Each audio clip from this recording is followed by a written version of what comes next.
How to animate with Meta AI. So first thing first, let's open the Meta AI app, and once you open it, you can see there is 3 lines at the top left corner of this sections on the screen. So just tap on the 3 lines and you can see I am already in the chat option. So make sure you are in the chat option.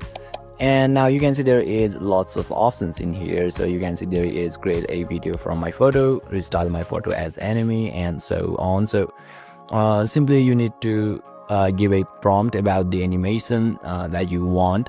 So once you do it, simply you can also see there is plus icon. So once you tap on it, you can also get the you can upload your video from here as well. So basically this is how, and this will the process to animate your videos or photos in Meta AI app. And if you still encounter any issue during this process, feel free to leave a comment and I'll be happy to assist you. Thank you for watching, and I'll see you next time.